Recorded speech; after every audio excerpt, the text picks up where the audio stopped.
الحمد لله والصلاة والسلام على رسول الله صلى الله عليه وسلم.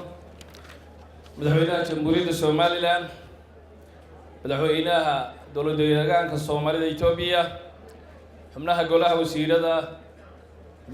wasiiradii hore, marti sharafta kale, marwooyin iyo mudanayaal dhammaantiinba assalaamu calaykum waraxmatullaahi tacaala wabarakaatu.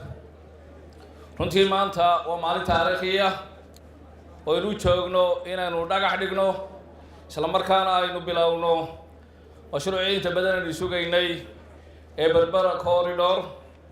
runtii mashruucani maanta muu bilaamin 20 sano ee ugu dambeeyay Somaliland waxay ku hamiyeysay inuu mar suurta galo mashruuca Berbera Corridor.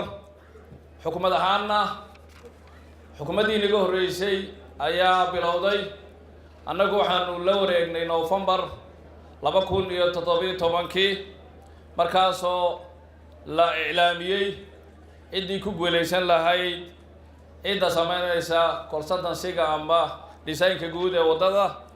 sidoo kale bishii May ayaa waxaa la qaatay shirkaddii ku guuleysatay inay hawshan qabato.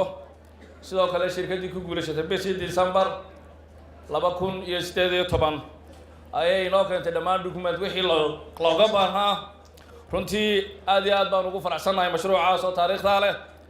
sidoo kale maanta waxaynu markhaati ka nahay inaynu maanta dhagax dhigno isla markaana aynu bilowbi doono insha Allah mashruucan 15 bisha March ee 2019. waxaan jeclaan lahaa inaad waqti yar siisaan mashruucan Berbera Corridor oo ah mashruuc istaraatiiji ah isla markaana ah halbowle kala ka yimaada galana dalka Itoobiya, sida ay Itoobiya qaybta la yiraahdo Growth and Transformation Plan 2ga waxay ay propose gareeyeen 30% volume-ka ganacsi ee dalka Itoobiya inuu soo maro Berbera Corridor. sidoo kale waxay u baahan tahay si aynu gaarno vision-ka in aynu waxyaabo badan qabanno. waxaa ka mid ah in la hormariyo dekada Berbera. sidoo kale waxaa ka mid ah in la hagaajiyo ama la dhiso wadadan aynu maanta u joogno. waxaa kaloo ka mid ah in la iska kaashado dhinaca tamarta xagga Itoobiya Somaliland. sidoo kale in la iska kaashado dhinaca ganacsiga Somaliland iyo Itoobiya oo dhammaantood ah hawlo qaybna inoo dhamaatay maanta qaybna inoo socoto. waxaa kaloo jecelahay inaan yaro tafaasiil idinka siiyo mashruucan intuu ka kooban yahay. mashruucan wuxuu ka kooban yahay 245 kilomitir oo wadda ah, 22 kilomitir oo ah Hargeysa bypass, 7 bridge oo insha Allah la dhisi doono. waxaa kaloo ka mid ah airport-kii civilian-ka ahaa ee Berbera. imika lacagta aynu ku qarash gareynayno waxa weeyaan waa 111 milyan. insha Allah waxaan rajaynaynaa inuu muddo 22 bilood ilaa 23 biloodana mashruucaasi qaato haddii alla ka dhigo.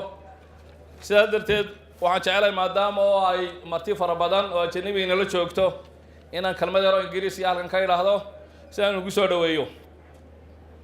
Your Excellency, Honorable Ministers, distinguished guests, ladies and gentlemen, Assalamu alaikum wa rahmatullahi ta'ala wa barakatuh. On behalf of Minister of Transport and Road Development, we would like to extend our gratitude, thanks to UAE government, Abu Dhabi Fund for Development, Construction and Consultant Company for their financial and technical support. Today is another historic day for our great people of Somaliland. Today, we are witness the groundbreaking and kick-off ceremony of Berbera Corridor. Let me now define the Berbera Corridor. Berbera Corridor has been highlighted as a strategic trade corridor and the artery route to and from Ethiopia. The Growth and Transformation Plan 2 of Ethiopia proposed to move 30% of future trade volume through Berbera corridor. To achieve this vision will require several changes to be made. The investment of Berbera port, the road construction to Ethiopia border, are comprehensive assessment of the potential of Berbera corridor to Addis Ababa.